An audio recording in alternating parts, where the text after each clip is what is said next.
एक प्रॉब्लम ये वाली देखो, on A track of 100 kilometre an object moves first 40 kilometre with a speed of 50 km per hour, then find how fast he should move the remaining distance to attain average speed of 40 km per hour for total journey।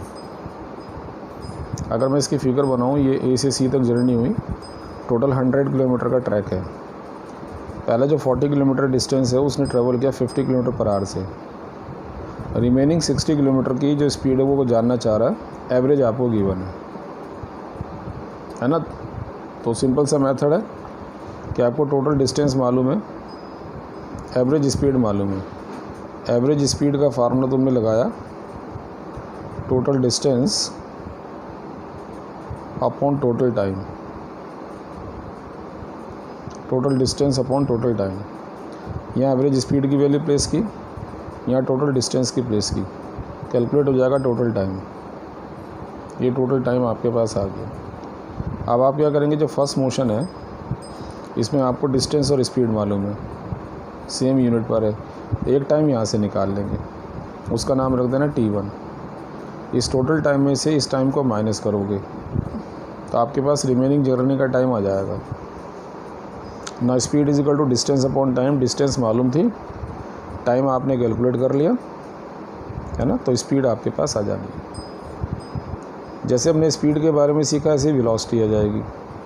केवल इतना फ़र्क होगा कि speed में आपने लिखा था distance travelled per unit time, तो ये हो जाएगा displacement covered per unit time. Speed की एक डेफिनेशन और आपने सीखी थी है ना, the change in position per unit time in any direction. तो यहाँ पर लिख देंगे change in position of an object per unit time in a fix direction. जैसे स्पीड की टाइप से ऐसे इसके uniform velocity, non uniform, average velocity, instantaneous velocity. और इन तीनों डेफिनेशन में सेम वही जो स्पीड वाली है, बस डिस्टेंस हटा के डिस्प्लेसमेंट आ जाएगा। अच्छा, जब कोई ऑब्जेक्ट एक स्ट्रेट लाइन में मूव करता है, जैसे ये वाला था, यहाँ से यहाँ तक गया, ठीक है ना, तो जितना उसने डिस्टेंस कवर किया उतना ही उसका डिस्प्लेसमेंट है, यानी जो उसकी एवरेज स्पीड होगी वही एवरेज वेलोसिटी हो जाएगी। बट एक प्रॉब्लम ये डिस्कस करो, देखो जैसे एक ऑब्जेक्ट है वो मूव किया पहले ए से बी, कितना ए से बी मूव कर रहा है 200 मीटर 16 सेकंड में। देन बी टू सी वापस आया वो 80 मीटर, कितनी देर में 2 सेकंड में। बी से सी आ गया वापस, फिगर बना के दे ही रखी उसने। एवरेज स्पीड एवरेज वेलोसिटी निकालनी है। अब देखो डिस्टेंस में तो हम कभी कैलकुलेशन देखते ही नहीं, डिस्टेंस में तो 200 आगे चला, 80 पीछे चला, टोटल जोड़ दो 280, टोटल टाइम 16 + 2 18। एवरेज स्पीड आ गई 280/18, सॉल्व करके 15.55 आएगा, 15.6 भी लिख सकते हो। लेकिन जब आप एवरेज वेलोसिटी निकालोगे तो लोगे total displacement which is AC, वो डिस्प्लेसमेंट आपका AC है। और AC की वैल्यू 200 में से 80 माइनस करके आएगा, 80 क्योंकि अपोजिट डायरेक्शन में जा रहा है, 120। टाइम टोटल लगा वही, टाइम को मत माइनस कर देना। तो एवरेज वेलोसिटी में 120 डिस्प्लेसमेंट 18 हो गया, टाइम 6.66 मीटर पर सेकेंड। तो फ़र्क आ गया ना दोनों बातों में। आज हम जो सीखेंगे वो सीख लेते हैं इंस्टेंटेनियस के बारे में। What do you mean by instantaneous, इसको आप सीखो। देखो इंस्टेंटेनियस का मतलब क्या होता है, जैसे मैं लिख रहा हूँ यहाँ इंस्टेंटेनियस स्पीड या वेलोसिटी, इसका मीनिंग क्या है। बेसिकली इंस्टेंटेनियस का मतलब होता है जैसे कोई ऑब्जेक्ट ऐसे मूव कर रहा है कि हर मोमेंट पर उसकी स्पीड चेंज हो रही है। मोमेंट वर्ड यूज़ कर रहा हूँ मैं, है ना, जो कि बहुत कम होता है, बहुत छोटा सा टाइम है। तो उस केस में हम कहते हैं द स्पीड और velocity of an object at a moment. Moment कह दो या इंस्टेंट कह दो, एक ही बात है, नेम्ड एज इंस्टेंटेनियस स्पीड और वेलोसिटी, है ना। अब अगर हम ये मान के चलें कि एक ऑब्जेक्ट मूव कर रहा है डिस्टेंस एस इन टाइम t, ये फिगर बनाई मैंने, तो आपने कहा साहब स्पीड और वेलोसिटी जो होगी S/T हो गई। लेकिन यू नो दैट कि फॉर ए मोमेंट और इंस्टेंट टाइम जो होता है वो इसको बोलते हैं टेंड्स टू 0, यानी 0 तो नहीं है लेकिन 0 के आसपास, इतना कम है। तो इंस्टेंटेनियस स्पीड को अगर मैं लिखना चाहूँगा, सिंपल स्पीड को तो मैंने लिख दिया डिस्टेंस अपॉन टाइम, इंस्टेंटेनियस को जब लिखूँगा तो लिखेंगे तो S/T, लेकिन ब्रैकेट में लिख देंगे ये किसके लिए, फॉर t टेंड्स टू 0। अब हम चाहते हैं साहब ये लिखने से बचना चाह रहे हैं, तो दूसरा मेथड क्या है कि फॉर t टेंड्स टू 0 हमें मालूम है डिस्टेंस जो होगा s वो भी और टाइम भी दोनों बहुत कम होंगे। तो उसको हम क्या करते हैं, डिस्टेंस को ds से लिख देते हैं और टाइम को dt से लिख देते हैं। और फिर ये जो हमने लिखा था t टेंड्स टू 0, इसको हटाकर हम लिख देंगे v = ds/dt। तो ds और dt अपने आप में स्मॉल डिस्टेंस स्मॉल टाइम को रिप्रेजेंट करते हैं। अब ये तुम्हारा मन है कि तुम इसको dx बाई dt लिखो, dr बाई dt लिखो, dy बाई dt लिखो, इससे फ़र्क नहीं है, डिस्टेंस को जो भी सिंबल आपने दिया होगा। और एक बात इसमें इंस्टेंटेनियस स्पीड में ना इंस्टेंटेनियस वेलोसिटी निकालो, स्पीड निकालो, फ़र्क ही नहीं है। क्वेश्चन देखने से और समझ आएगा।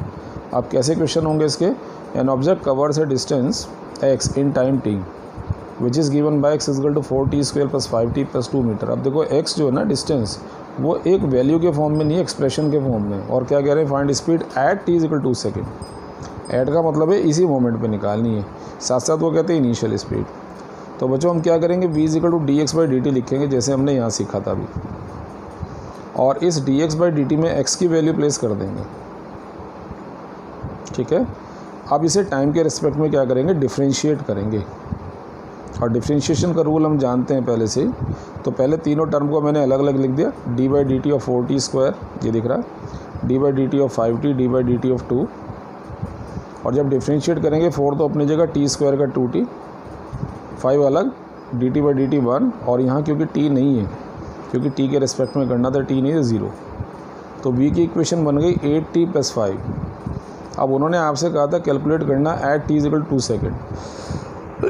तो यहाँ पर t की वैल्यू 2 सेकेंड रखो, सॉल्व करोगे 21 मीटर पर सेकेंड आ जाएगी। फिर सेकेंड टर्म उन्होंने कहा था इनिशियल स्पीड। इनिशियल का मतलब होता है जब मोशन स्टार्ट हुआ।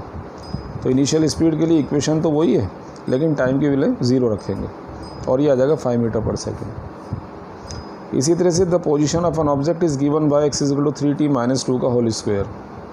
Find velocity at t = 2 second, है ना। एट व्हाट इंस्टेंट वेलोसिटी 0 है, and find the position at that instant.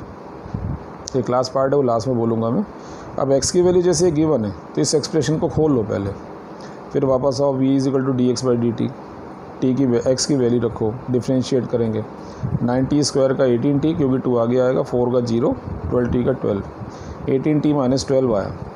t = 2 second रखेंगे, सॉल्व करके 24 आ जाएगा। अब उसने बोला था एट वन इंस्टेंट वेलोसिटी 0, तो v की जगह 0 रखकर इंस्टेंट का मतलब t निकाल लो, वो तुम सॉल्व कर दोगे 2/3 आ जाएगा। इस इंस्टेंट पर पोजीशन क्या है, तो पोजीशन की इक्वेशन है x, ये वाली, ये ले लो या ये ले लो, तुम्हारा मन है। और इसमें t की जगह 2/3 रखोगे, बाय द वे सॉल्व करके 0 आ जाएगा। तो आप कहेंगे इस टाइम पर, जिस टाइम पर वेलोसिटी 0 तो पोजीशन भी 0 है। अब अगर तुम्हें कहते हैं कि एवरेज वेलोसिटी फाइंड करो between t = 2 to t = 4 second, इस ड्यूरेशन के बीच में, तो एवरेज वेलोसिटी का फार्मूला था total displacement upon total time. तो हम क्या करेंगे, जो ये x की इक्वेशन है इसमें t2 रखेंगे, और 2 रखने से x1 फाइंड कर लेंगे, है ना, इसमें। और फिर t को 4 रखकर x2 फाइंड कर लेंगे। तो दोनों टाइम पर तुम्हें इनकी पोजीशन मिल गई, और टोटल डिस्प्लेसमेंट क्या होगा फिर, x2 - x1। तो टोटल डिस्प्लेसमेंट आ गया, टोटल टाइम हो गया 4 - 2। ठीक है, now average velocity is equal to total distance upon total time, solve करके निकाल लेंगे। सिंपल है ना, कि पहले दोनों टाइम पर पोजीशन निकालो, उन्हें माइनस करके डिस्प्लेसमेंट, दोनों टाइम का difference, total distance displacement sorry upon total time. Total time ना हो गया, एक तरह से वो टाइम इंटरवल है, एवरेज का फार्मूला लगा के सॉल्व करो।